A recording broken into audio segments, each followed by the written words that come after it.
नमस्कार दोस्तों, आप सभी का हमारे YouTube चैनल पर स्वागत है दोस्तों। आज का हमारा टॉपिक है हिंदी भाषा शिक्षण उच्च माध्यमिक स्तर पर। इससे पहले हम प्राथमिक स्तर पर देखा था भाषा शिक्षण और माध्यमिक स्तर पर जो है हमने क्लास देखी थी। ओके, तो आज का हमारा जो क्लास है वह उच्च माध्यमिक स्तर पर है। यहाँ पे हम बात कर रहे हैं हिंदी भाषा शिक्षण के बारे में। ओके, और उसके उद्देश्यों के बारे में। तो हिंदी भाषा शिक्षण प्राथमिक स्तर पर किस तरह से शिक्षा दी जाती है, माध्यमिक स्तर पर किस तरह की शिक्षा दी जाती है, यानी किस तरह से जो है भाषा को पढ़ाया जाता है, उच्च माध्यमिक स्तर पर जो है हिंदी को किस तरह से पढ़ाया जाता है, इसके बारे में हम यहाँ पे चर्चा कर रहे हैं। पिछली कक्षा में जो है प्राथमिक स्तर पर पहली क्लास से 5वीं कक्षा तक, ओके, माध्यमिक स्तर यानी 6ठी कक्षा से 10वीं कक्षा, ओके, और जो उच्च माध्यमिक स्तर है वो 11वीं कक्षा से जो है 12वीं कक्षा के जो विद्यार्थी होते हैं उसी को हम जो है उच्च माध्यमिक स्तर पर कहते हैं। यानी भाषा शिक्षण जो है उच्च माध्यमिक का मतलब होता है 11वीं से 12वीं। ओके, ये चीज आपको याद रखना है। ओके, तो हमारी जो है न्यू एजुकेशन पॉलिसी भी यही है, उसके अंतर्गत किस तरह से होगा, जो माध्यमिक स्तर किस तरह से होगा, प्राथमिक स्तर जो है किस तरह से होगा, और जो उच्च माध्यमिक स्तर भी जो है वह किस तरह से होगा, उसे भी हम जो है आगे हम करेंगे, देखेंगे, वो क्लास भी हम करेंगे। ओके, तो आज हमारा जो टॉपिक है हिंदी भाषा शिक्षण उच्च माध्यमिक स्तर। ओके, तो उच्च माध्यमिक स्तर पर जो है किस तरह से हम भाषा की शिक्षा देते हैं वो देखेंगे। ओके, यहाँ पे देखिए हिंदी भाषा शिक्षण उच्च माध्यमिक स्तर का अर्थ क्या होता है। देखिए, ओके, उसका अर्थ यह है कि कक्षा 11वीं से 12वीं के विद्यार्थियों को हिंदी भाषा और साहित्य का हिंदी भाषा और साहित्य का घन और विश्लेषणात्मक, आलोचनात्मक और सृजनात्मक ज्ञान देना उच्च माध्यमिक स्तर का हिंदी भाषा शिक्षण कहलाता है। ये चीजें आप याद रख लीजिएगा, मैं यहाँ पे राउंड कर दूंगा कि देखिए उच्च माध्यमिक स्तर पर जो है किस तरह की जो है भाषा से संबंधित शिक्षा दी जाती है, तब आपको बताना है। वहां पे आलोचनात्मक होती है और विश्लेषणात्मक शिक्षण किया जाता है, और साहित्य का जो है डेप्थ नॉलेज दिया जाता है। उसके साथ साथ जो है क्रिएटिविटी, सृजनात्मक ज्ञान को भी जो है यहाँ पर दिया जाता है। कहाँ पर? उच्च माध्यमिक स्तर पर यह शिक्षा दी जाती है। इस स्तर पर जो है केवल सीखने का माध्यम ही नहीं, भाषा जो है केवल सीखने का माध्यम ही नहीं रहती, बल्कि विचार व्यक्त करने, विश्लेषण करने और रचनात्मक लेखन करने का साधन बन जाती है। यानी यहाँ पर सीखना नहीं, उसके साथ साथ जो है जो भी हमने पढ़ा है, जो भी हमने लिखा है, उसका वो विश्लेषण भी कर पाएगा। ओके, और वो रचना भी कर पाएगा। इस तरह की जो है शिक्षा हमें उच्च माध्यमिक स्तर पर देखने को मिलती है। हम ही करते हैं। देखिए, हम एक शिक्षक है तो हमारा काम क्या बनता है, यही शिक्षा हमको माध्यमिक स्तर पर देना होता है कि इन चीजों को हमने जो है बच्चों को ज्ञान दिया है या नहीं, यही देखना है। देखिए, साधारण भाषा में इसकी परिभाषा देखिए, उच्च माध्यमिक कक्षाओं में विद्यार्थियों को हिंदी भाषा साहित्य का गहरा, तार्किक, आलोचनात्मक ज्ञान देने की प्रक्रिया को हिंदी भाषा शिक्षण कहते हैं। यानी माध्यमिक स्तर पर, ओके, यहाँ पर तार्किक होता है शिक्षा और आलोचनात्मक होती है शिक्षा, साहित्य का गहरा जो नॉलेज होता है वो दिया जाता है। ये जो प्रक्रिया होती है ना, ये सारी प्रक्रिया, उसी को हम क्या कहते हैं, उच्च माध्यमिक स्तर पर हिंदी भाषा शिक्षण कहते हैं। ओके, पिछली बार जो है आपको उद्देश्यों को लिखा था और उसके महत्व को लिखे थे, महत्व के बारे में बताया था और विधाओं के बारे में बताया। आज हम जो है कुछ अलग तरीके से आपको समझाने की कोशिश करेंगे। ओके, तो पहले हम इनके उदाहरण से समझते हैं। देखिए, माध्यमिक स्तर पर क्या होता है उस उदाहरण को हम अभी समझते हैं। देखिए, उदाहरण से समझिए। यहाँ पे साहित्य का गहन अध्ययन देना, यानी शिक्षा देना कहाँ पर होता है, उच्च माध्यमिक स्तर पर जो है साहित्य का गहन अध्ययन दिया जाता है। तो यहाँ पे क्या होता है, शिक्षक किसी कविता का या कहानी को पढ़ाते और पूछते। तो यहाँ पे एक शिक्षक क्या करता है, कहानी या कविता कोई भी लो, एक अगर यहाँ पे कहानी पढ़ा रहा है तो वह पूछता है किनसे, विद्यार्थियों से प्रश्न करता है, प्रश्न कि कवि या लेखक कौन, लेखक का दृष्टिकोण क्या है। तो यहाँ पे कहानी पढ़ाने के बाद जब क्या करता है, यहाँ पे प्रश्न किया जाता है। ओके, तो ये इसमें कौन कौन से अलंकार या भाव है। तो इस तरह से जो है साहित्य का अध्ययन यानी गहन अध्ययन किया जा रहा है। यहाँ पे देखिए, लेखक के बारे में अगर आप पूछोगे तो वो सोचने लगेगा बच्चा, और सोच कर जो है उसका उत्तर देगा। और यहाँ पे अलंकार और भाव को भी हम समझा रहे हैं। तो देखिए, यहाँ पे जो है इस तरह से जो है शिक्षा दी जाती है। ओके, और एक उदाहरण लेते हैं, देखिए और एक उदाहरण देखिए यहाँ पे व्याख्या और विश्लेषण की एक क्लास है समझो। ओके, उसमें क्या होता है, विद्यार्थियों को एक गद्यांश दिया जाता है। कौन सी क्लास, मैं टीचर हूं, मैं पढ़ा रहा हूं व्याख्या और या विश्लेषण, और विश्लेषण ये जो विषय है उसे मैं पढ़ा रहा हूं। तो यहाँ पे क्या होता है, विद्यार्थियों को एक गद्यांश देता हूं और कहता हूं, क्या कहता हूं, इसकी व्याख्या करो। क्या करो, इसकी व्याख्या करो। इस ये विषय है, इस विषय से संबंधित जो है मैं पढ़ाते समय गद्यांश देकर उसकी व्याख्या करने को कहता हूं और मुख्य विचार लिखो। यानी वो स्वतंत्र रूप से जो है लिखने के लिए हम कह रहे हैं, यहाँ पे स्वतंत्र रूप से लिखने के लिए हम क्या करें, कह रहे हैं। इससे क्या होता है, ऐसा करने से विश्लेषण या और समझने की क्षमता बढ़ती है, ये चीज होती है, घटती है। ओके, इस तरह से अगर यहाँ पे पढ़ाऊंगा तो उन बच्चों के अंतर्गत जो है विश्लेषण और समझने की क्षमता जो होती है वो विकसित हो जाती है, यही होता है।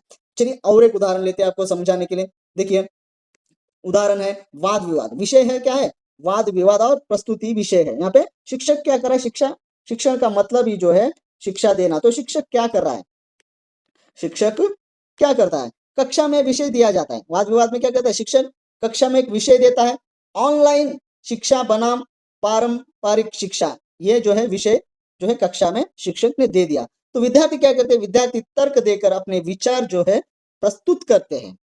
ओके, विचार जो है प्रस्तुत करते। तो इससे क्या होता है, इससे तार्किक और आत्मविश्वास पूर्ण अभिव्यक्ति विकसित होती है, ये चीज। तो यही कह रहे हैं ना, उच्च माध्यमिक स्तर पर जो है शिक्षा किस तरह से हम करना चाहिए, यानी शिक्षा देनी चाहिए। तो इस तरह से जो है हम शिक्षा देंगे तो उनके अंतर्गत जो भी विकास हो रहा है हमें दिखाई देता है, ये कंपल्सरी करना होता है। ओके, तो ये थे आपको, ये था आपको हिंदी भाषा शिक्षण उच्च माध्यमिक स्तर का मतलब यानी अर्थ क्या होता है, हमने यहाँ पे आपको समझा दिया है। चलिए हम इसके उद्देश्य देखते हैं।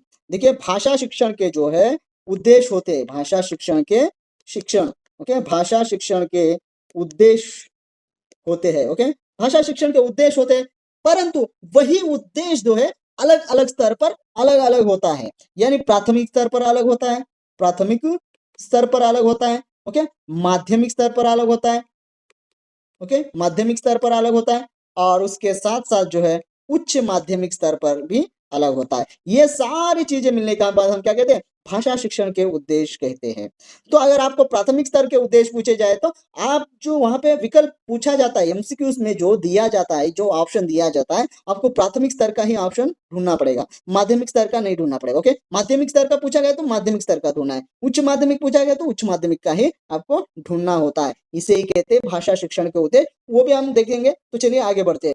देखिए यहाँ पर क्या है, उच्च माध्यमिक स्तर पर भाषा शिक्षण के उद्देश्य हमने दिए हैं। ओके, ये जो बिंदु है हमने यहाँ पे दिया है और इसको हम जो है आपको उदाहरण के साथ जो है मैं आपको समझाऊंगा। चलिए पहला देखिए, विद्यार्थियों में चिंतन प्रवृत्ति का विकास करना। यहाँ पे मैंने बताया महत्व जब पूछा जाता है, महत्व जब पूछा जाता है, जो देखिए उच्च माध्यमिक स्तर पर भाषा शिक्षण का उद्देश्य, वहीं पर उच्च माध्यमिक स्तर पर भाषा शिक्षण का महत्व जब पूछा जाता है ना, तब आपको क्या करना पड़ता है, विद्यार्थियों में चिंतन प्रवृत्ति का विकास होता है, ऐसा करना पड़ता है, होता है। परंतु जब आप शिक्षा देते हो, उद्देश्य जो होता है हमें जहाँ पे रीच करना पड़ता है, तब आपको क्या करना है, विद्यार्थियों में चिंतन प्रवृत्ति का विकास करना होता है। ओके, उद्देश्य का मतलब क्या है, करना होता है। देखिए तो समझ गए होंगे, विद्यार्थियों में चिंतन प्रवृत्ति का विकास करना, विद्यार्थियों में समालोचना की प्रवृत्ति का विकास करना, उनको स्वरचित कविता, कहानी, पत्र आदि लिखने के लिए प्रेरित करना। ओके, ये जो है भाषा शिक्षण के उद्देश्य है उच्च माध्यमिक स्तर पर। ओके, उनको अपने विचारों को सही और स्पष्ट रूप से लिखकर बोलकर अभिव्यक्त करने योग्य बनाना, यानी उनको मतलब विद्यार्थियों को। ओके, यह भाषा शिक्षण का उद्देश्य है। विद्यार्थियों में हिंदी साहित्य को पढ़ने की रुचि उत्पन्न करना, यह भी उच्च माध्यमिक स्तर भाषा शिक्षण का उद्देश्य है। विद्यार्थियों में पाठ के रस भाव को समझने और ग्रहण करने की क्षमता पैदा करना भी जो है भाषा शिक्षण का उद्देश्य है। विद्यार्थियों में स्व अध्याय, मौन वाचन की आदत का विकास करना भी ये भी भाषा शिक्षण का उद्देश्य है। ओके, विद्यार्थियों को कविता के विविध पक्षों, जैसे कहानी, जो भी है, कविता के विविध पक्ष क्या होते हैं, व्यंग्यात्मक कविता, इस तरह से जो भी कविता है, गद्य की विभिन्न विधाओं से परिचित करवाना भी जो है हिंदी भाषा शिक्षण का उद्देश्य है। और ये उद्देश्य जो है उच्च माध्यमिक स्तर पर जो है हिंदी भाषा शिक्षण का उद्देश्य है।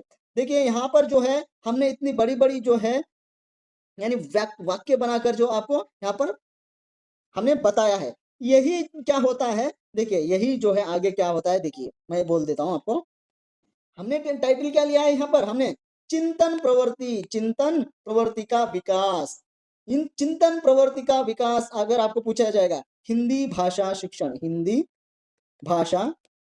शिक्षण का उद्देश्य निम्नलिखित में से कौन सा है, तो यहाँ पर जो है आपको चिंतन प्रवृत्ति का विकास, समालोचना प्रवृत्ति का विकास यानी प्रवृत्ति, ये भी ऐसे ऐसे आपको ये ऑप्शंस पूछे जाते हैं। मैं यहाँ पे क्या समझा रहा हूँ कि इस तरह से ऑप्शन पूछा जाता है आपको, ना कि इस तरह से ऑप्शन पूछा जाता है। विद्यार्थियों में चिंतन प्रवृत्ति का विकास करना, ये सब पूछा नहीं जाता। तो आपने शॉर्ट में भी किस तरह से जो है आपको प्रश्न बनाया जाता है, वो भी मैं आपको यहाँ पे समझा रहा हूँ। ओके, देखिए यहाँ पे चिंतन प्रवृत्ति का विकास अगर हम समझे उदाहरण से, तो ये क्या होता है, चिंतन प्रवृत्ति का विकास क्या होता है, तो विद्यार्थियों में सोचने की क्षमता विकसित करना, चिंतन यानी सोचना, ओके, सोचने की क्षमता को विकसित करना ही चिंतन प्रवृत्ति का विकास करना, ये भाषा शिक्षण का उद्देश्य है। हमने जो है उसे उदाहरण से आपको यहाँ पे समझा रहे हैं।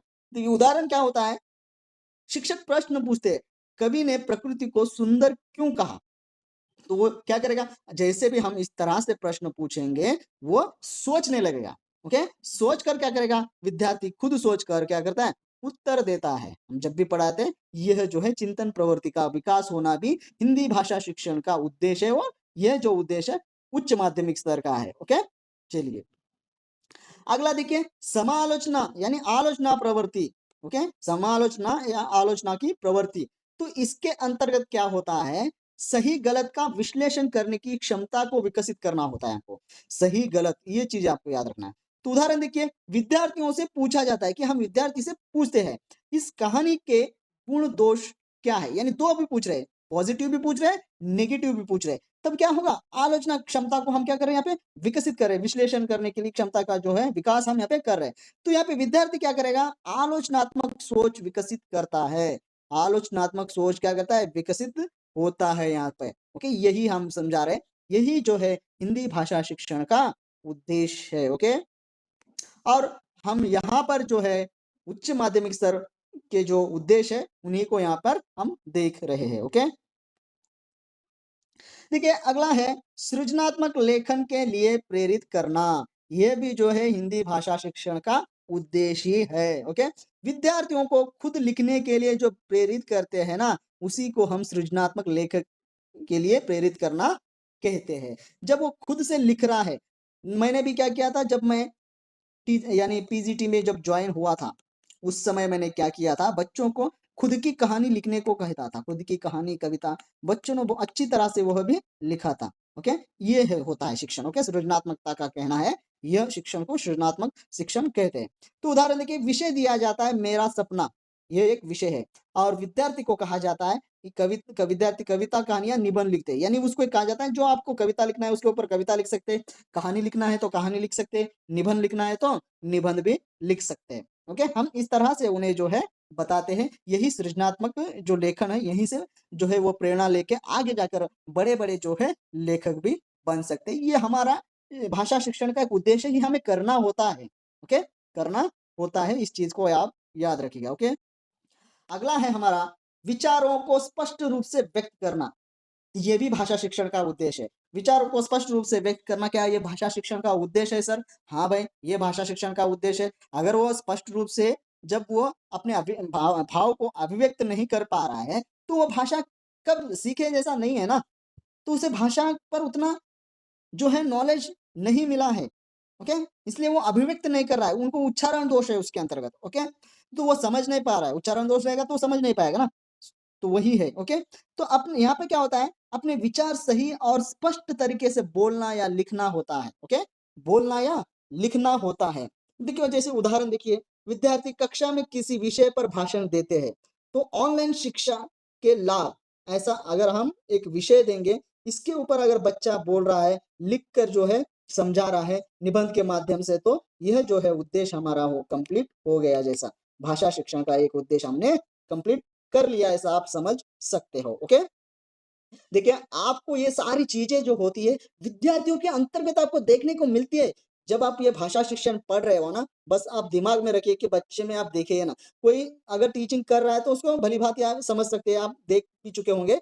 जो नए जो टीचर शिक्षक बनने वाले हैं उनको तो सलाह है कि ये सारी चीजें आपको वहां पे देखने को मिलती है। देखिए कहाँ से भी नहीं उठाया जाता सिलेबस, सिलेबस समाज से ही लिया जाता है। ओके, तो चलिए अगला देखिए, हिंदी साहित्य में रुचि उत्पन्न करना, ये भी भाषा शिक्षण का जो है उद्देश्य है। हम किस भाषा शिक्षण का उद्देश्य पढ़ रहे हैं? तो हिंदी भाषा शिक्षण का जो है उद्देश्य पढ़ रहे हैं। तो हमें क्या करना पड़ता है? साहित्य से रुचि तो उत्पन्न करना ही पड़ेगा ना, तो वही करना पड़ता है। तो यहाँ पे क्या होता है, विद्यार्थियों को साहित्य पढ़ने में रुचि दिलाना होता है।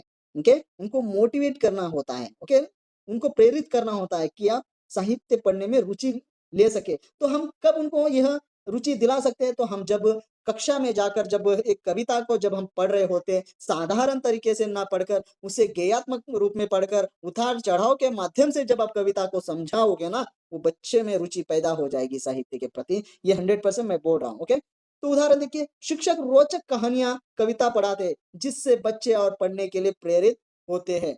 100% होते हैं। मैंने भी जो है कबीर के दोहे हो या तुलसी के दोहे हो या रहीम के दोहे हैं, जो मैं गाकर ही जो है बच्चों को पढ़ाता हूँ।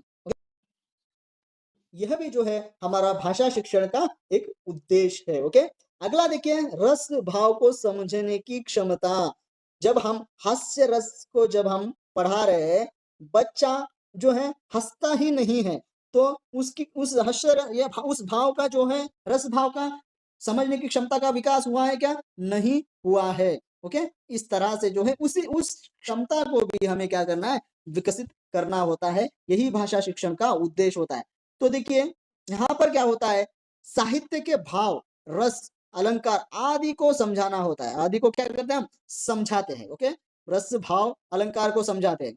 तो उदाहरण देखिए यहाँ पे क्या होता है, कविता में श्रृंगार या करुण रस पहचानने को कहा जाता है। कविता में हम क्या कहते हैं? ये कविता हमने पढ़ाया है। ओके, और उसके अंदर रस और भाव अलंकार को हम समझाया है। हम क्या करेंगे अभी? श्रृंगार और करुण रस को पहचानने को कहते हैं। इस जो ये जो चीजें अगर वो समझ जाएगा तो ये इस क्षमता का जो है विकास हो गया, समझिए। यह भी जो है भाषा शिक्षण का एक उद्देश्य है।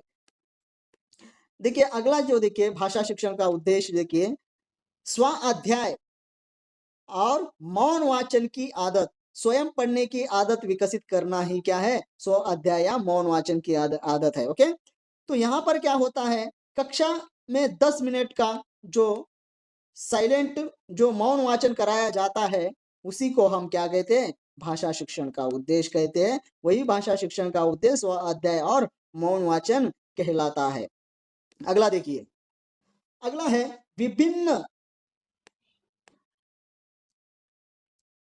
विभिन्न विधाओं से परिचित कराना। ओके, यानी विभिन्न विधाओं से परिचित कराना भी भाषा शिक्षण का उद्देश्य है। ओके, कविता, कहानी, नाटक, निबंध आदि से भी हमें क्या करना पड़ता है? उन्हें परिचित करना पड़ता है। यह कहानी है, कहानी इस तरह से लिखी जाती है। यह नाटक है, नाटक की विशेषता यह होती है। जो नाटक के जो विशेषताएं होती है, जो काव्य के जो तत्व होते हैं, कहानी के जो तत्व होते हैं, उपन्यास के जो तत्व होते हैं, वो निबंध के जो तत्व होते हैं, वो सारी चीजें हमें क्या करना पड़ता है? उन्हें उनसे परिचित कराना पड़ता है। किन्हें? जो है विद्यार्थियों को। ओके, कब? उच्च माध्यमिक स्तर पर। ओके, और देखिए, एक सप्ताह कविता, दूसरे सप्ताह नाटक पढ़ाया जाता है। यानी यहाँ पर क्या होता है, इनसे परिचित कराना है तो हमें क्या करना पड़ता है? एक बार के लिए जो है कविता पढ़ेंगे, दूसरी बार जो है नाटक पढ़ेंगे। हर रोज जो है कविता ही नहीं पढ़ाना चाहिए, हर रोज जो है कविता ही नहीं पढ़ाना चाहिए। इसलिए हमारे हमारे जो किताब होती है उसमें भी जो है सीरियल से कविताएं नहीं होती है। बीच में जो है शुरुआत में कविता होगी तो बीच में निबंध आएगा, नहीं तो कहानी आएगी। इस तरह से ये आपको जून में पढ़ाना है तो ये जुलाई में पढ़ाना होगा, इस तरह से आएगा।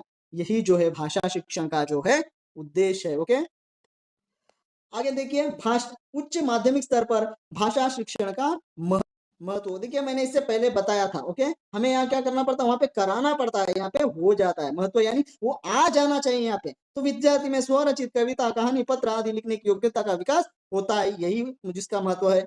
विद्यार्थी में चिंतन प्रवृत्ति विकसित हो जाती है, यही महत्व है। समालोचना की प्रवृत्ति का विकास होता है। विद्यार्थियों में पाठ रस भाव समझने की, ग्रहण की क्षमता की विकसित होती है।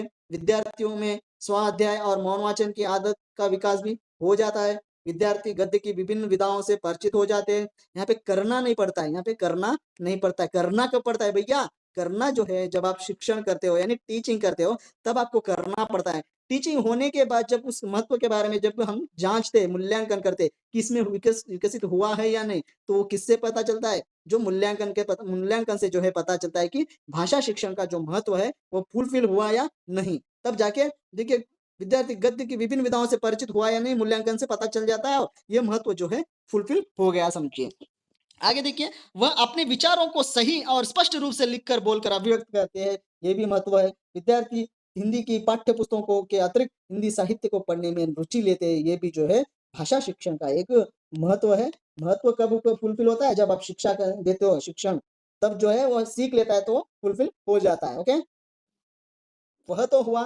देखिए मूल्य हमने क्या देखा, उद्देश्य, भाषा शिक्षण के जो है उद्देश्य को देखा है और महत्व को भी देखा है। अब हम क्या करेंगे, विधियां विधियां ओके, विधियां का मतलब क्या है भैया, पद्धतियां। आप किस तरह से जो है यहाँ पर जो है क्या कर रहे हैं, पढ़ा रहे हो, उद्देश्य को कंप्लीट करना है, ये हो गया। तो ये कब हुआ, आपको कैसे पता चलता है, इन विधियों के माध्यम से ही आपको पता चलता है कि वो बच्चा पढ़ा है, लिखा है, समझा है, नहीं समझा है। नहीं समझा है तो क्या पढ़ाना है, सब जो है मूल्यांकन से ही हमें क्या है पता चलता है। इस बात को आपको याद रखना है। ओके, तो देखिए पहला हमारा यहाँ पे है प्रश्नोत्तरी विधि। प्रश्नोत्तरी विधि, इसमें क्या होता है, इसमें शिक्षक विद्यार्थियों से प्रश्न पूछकर सीखने की प्रक्रिया आगे बढ़ाते हैं। ओके, प्रश्न पूछकर जो ही सीखना है, ओके, उसे आगे बढ़ाते हैं। उदाहरण देखिए, कविता पढ़ाने के बाद शिक्षक पूछते हैं, ओके, कवि क्या कहना चाहता है, इस पंक्ति का अर्थ क्या है, ऐसा। यानी धीरे धीरे हम इस प्रक्रिया को, सीखने की प्रक्रिया को क्या करते हैं, आगे बढ़ाते हैं। वहीं पे हम नहीं रुकते, ये प्रश्न विधि कहा जाता है, प्रश्न प्रविधि कहा जाता है। विद्यार्थी उत्तर देकर समझ विकसित करते हैं इस विधि के माध्यम से। ये क्या है, विधियां हैं जो हमको इस तरह से जो है शिक्षण करना है, इस तरह से जो है हमें टीचिंग करना है।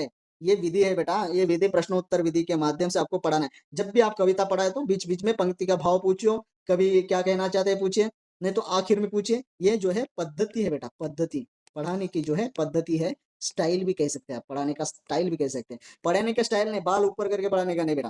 ओके, पढ़ाने की जो है पद्धति है। ओके, चलिए आगे देखिए, व्याख्यान विधि। ये विधि हमें, इस विधि के माध्यम से भी हम क्या कर सकते हैं कि शिक्षण कर सकते हैं। ओके, टीचिंग कर सकते हैं। इसे लेक्चरर मेथड भी कहते हैं। ओके, लेक्चरर मेथड भी कहते हैं। इसमें शिक्षक विषय को विस्तार से समझाता है।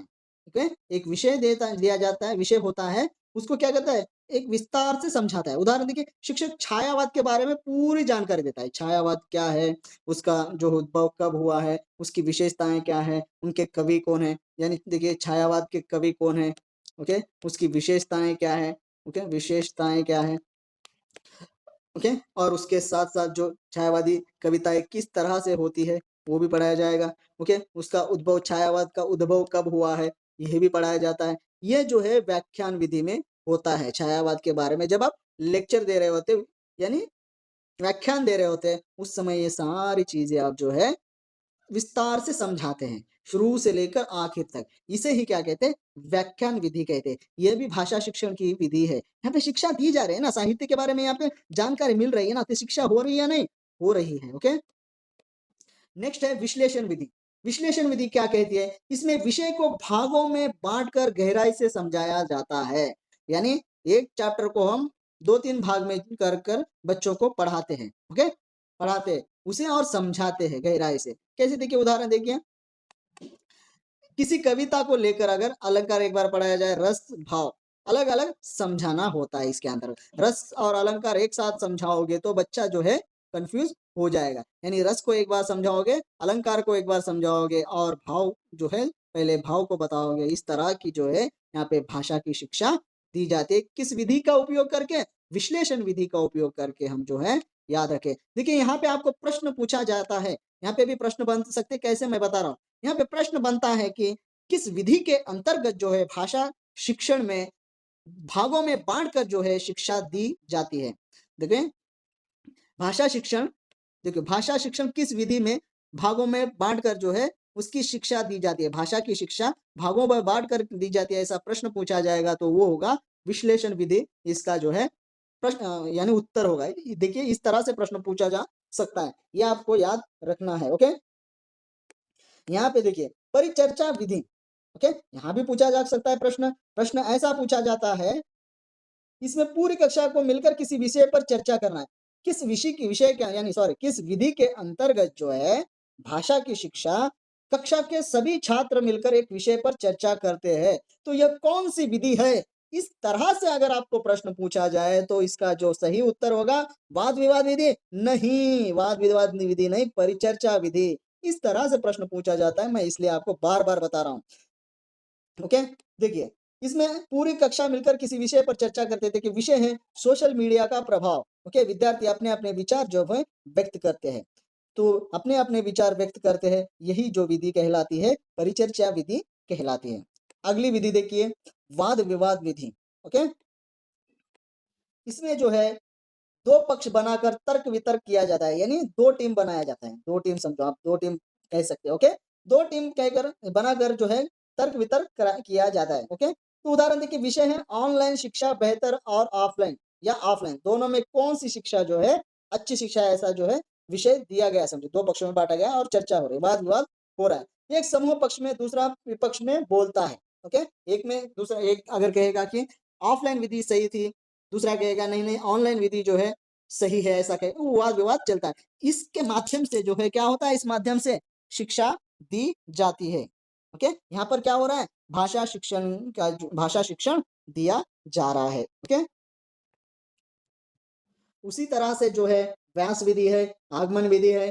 देखिए व्यास विधि में क्या होता है, इसमें विद्यार्थी स्वयं किसी विषय को विस्तार से प्रस्तुत करता है। ओके, स्पीच या एक्सप्लेनेशन कहते हैं हम इसे। एक छात्र भारत में शिक्षा प्रणाली पर कक्षा में बोलता है। ओके, इसे हम क्या कह सकते हैं, स्पीच भी कह सकते हैं, इसे हम व्यास विधि कह सकते हैं। स्पीच, जब एक कक्षा में विद्यार्थी भारत में शिक्षा प्रणाली पर जब बोल रहा है, स्पीच दे रहा है, तो वह किस विधि के अंतर्गत आता है, तो उसका उत्तर होगा व्यास विधि। इस तरह से प्रश्न पूछा जा सकता है, याद रखिए। अगला है आगमन विधि। इसके अंतर्गत क्या होता है, इसमें जो है पहले उदाहरण दिए जाते हैं, फिर नियम निकाला जाता है। कैसे, देखिए रामू स्कूल जाता है, यहाँ पे क्या हुआ, उदाहरण दिया गया। आगमन का मतलब उदाहरण दिया है। सीता फूल स्कूल जाती है, सीता स्कूल जाती है, ये भी जो है उदाहरण दिया जा रहा है। फिर विद्यार्थी खुद समझते हैं कि जाता जाति ये दो जो है लिंग के अनुसार बदलते हैं, तो यहाँ पे नियम सीखने को मिला है। ओके, लिंग लिंग के संबंध में जो है यहाँ पे नियम समझने को मिला। अगर इसका उल्टा किया जाए तो निगमन विधि हो जाती है। पहले क्या किया जाता है, लिंग को बताया जाता है, फिर जो है उदाहरण दिया जाता है, वो जो होता है निगमन विधि होता है। ओके, निगमन विधि।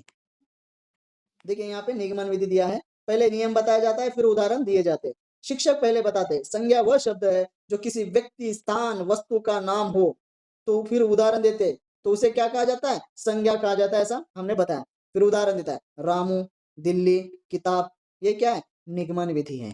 निगमन विधि है, समझ में आया, ये निगमन विधि है, वो आगमन विधि है। ओके, देखिए भाषा शिक्षण बहुत आसान है भाई, बस समझना है आपको। ओके, समीक्षा विधि, यहाँ पे क्या होता है, इसमें विद्यार्थी किसी रचना का मूल्यांकन या आलोचना करता है। क्या करता है, मूल्यांकन या आलोचना करता है। देखिए आलोचना और मूल्यांकन, आलोचना और आलोचना और समीक्षा, इन दोनों में क्या अंतर है, हमें कमेंट में बता दीजिएगा। ओके, तो यहाँ पे मूल्यांकन या आलोचना करता है, विद्यार्थी से कहा जाता है इस कहानी के गुण दोष बताइए, तो इससे उनकी क्रिटिकल थिंकिंग जो है बढ़ती है। ओके, तो यह थे जो है भाषा शिक्षण की विधियां। भाषा शिक्षण की विधियां यानी आप किस तरह किन किन पद्धतियों का प्रयोग करके, मेथड्स का जो है प्रयोग करते हुए जो है भाषा का जो है ज्ञान दे सकते हैं, यानी टीचिंग कर सकते हो। तो इन जो विधियों का जो है प्रयोग करते हुए आप शिक्षण करोगे, यानी शिक्षा दोगे, तो एकदम परफेक्ट रहेगा क्लासरूम में। आप इस चीज को याद रखिएगा। ओके, आगे देखते हैं उच्च माध्यमिक स्तर पर भाषा मूल्यांकन। की विधियां।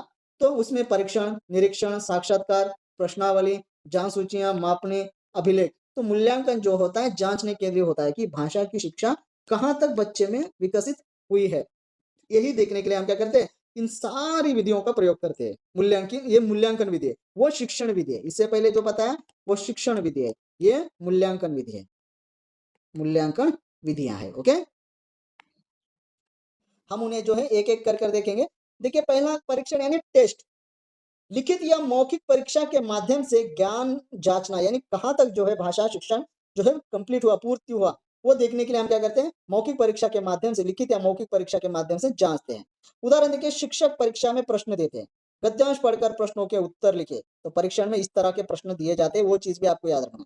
तो इसमें क्या होता है, इससे विद्यार्थी का ज्ञान और समझ पता चलता है, उसका नॉलेज कहाँ तक है वो भी यहाँ पे पता चलता है। इसमें किस तरह के प्रश्न पूछे जाते हैं, गद्यांश पढ़कर प्रश्नों के उत्तर लिखो। ओके, आगे देखिए, परीक्षण हो गया। निरीक्षण, ये निरीक्षण क्या होता है मूल्यांकन में, तो मूल्यांकन में जो है निरीक्षण, ऑब्जर्वेशन कहते हैं उसे, विद्यार्थियों के व्यवहार और प्रदर्शन को देखकर मूल्यांकन का, यानी मूल्यांकन करना ही क्या कहलाता है, निरीक्षण कहलाता है। व्यवहार और प्रदर्शन को देखकर। ओके, उदाहरण, शिक्षक देखते हैं कि कौन विद्यार्थी कक्षा में सही तरीके से बोल रहा है या भाग ले रहा है, कौन जो है नहीं भी भाग ले रहा है वो भी देखता है। ओके, कौन भाग नहीं ले रहा है, कौन भाग ले रहा है, कौन सही तरह से उच्चारण कर रहा है, कौन नहीं कर रहा है, यह जो है इसके माध्यम से जो है किसे पता चलता है, एक शिक्षक को पता चलता है कि भाषा की शिक्षा जो है कहाँ तक जो है पूर्ण हुई है। ओके, अगला देखिए, अगला है साक्षात्कार। ओके, साक्षात्कार के माध्यम से भी हम जो है भाषा शिक्षण का मूल्यांकन करते हैं। सीधे बातचीत करके ज्ञान का मूल्यांकन करते हैं, सीधा पूछते हैं। साक्षात्कार, शिक्षक विद्यार्थी से पूछते हैं, इस कहानी का मुख्य विचार क्या है बेटा, तो उत्तर के आधार पर उसकी समझ जांची जाती है कि वो अगर उत्तर दे रहा है सही से तो भी उससे पता चलता है, अगर नहीं भी दे रहा है तो उससे भी हमें पता चलता है कि भाषा का शिक्षण कहाँ तक हुआ, कहाँ तक नहीं हुआ है। ओके, आगे देखिए, प्रश्नावली। ओके, क्वेश्चनियर कहते हैं इसे। इसमें क्या होता है, लिखित प्रश्नों की सूची देखकर उत्तर देना होता है। उदाहरण देखिए, विद्यार्थियों को एक फॉर्म दिया जाता है जिसमें प्रश्न होते हैं, आपका पसंदीदा पसंदीदा पाठ कौन सा है और क्यों। इस तरह से जो है प्रश्नावली किया जाता है। तो वहां पे बच्चा क्या करता है, जो भी है वो लिखता है, उससे हमें भाषा शिक्षण का पता चलता है कि कहाँ तक हुआ है। ओके, जांच सूचियां, इसमें क्या होता है, चेकलिस्ट कहते हैं हम इसे, तय मानकों के आधार पर मूल्यांकन करना होता है। इसमें शिक्षक चेकलिस्ट बनाते हैं। ओके, चेकलिस्ट बनाते हैं, सही उच्चारण, स्पष्ट लेखन, सही व्याकरण, हर बिंदु पर यस और नो लगाते हैं। ओके, हर बिंदु पर क्या करते हैं, यस और नो लगाते हैं। इस तरह से जो है उनकी जांच की जाती है बच्चों की कि भाषा का शिक्षण जो है कहाँ तक कंप्लीट हुआ है, यानी कहाँ तक हम जो है उस उद्देश्य को जो है पूर्ण कर सके हैं। इस चीज को हम इस विधियों यानी विधियों के माध्यम से जो है मूल्यांकन देखते हैं। ओके,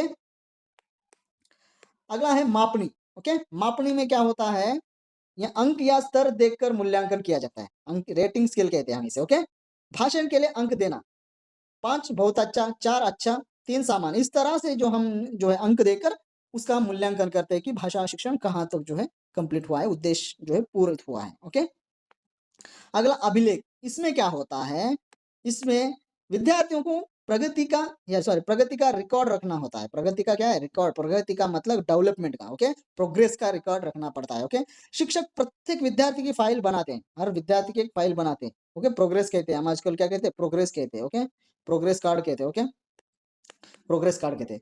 तो उसमें टेस्ट मार्क्स, गतिविधियां, सुधार कहाँ तक हुआ, ये सारी चीजें क्या होता है हम देखते हैं। ओके, इससे क्या होता है, विद्यार्थी की भाषा शिक्षण का उद्देश्य जो है कहाँ तक पूरित हुआ हम वह देख सकते हैं।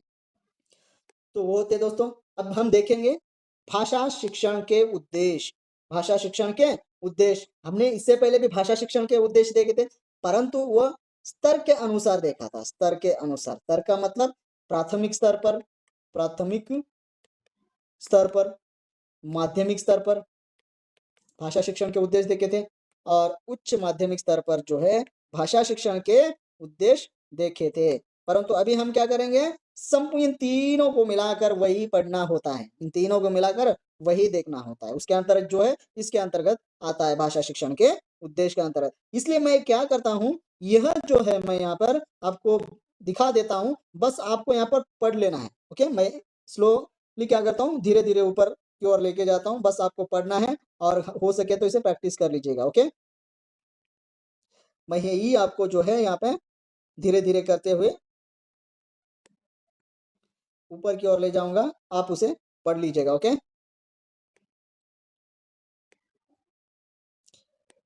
चलो मैं शॉर्ट में आपको बता देता हूँ।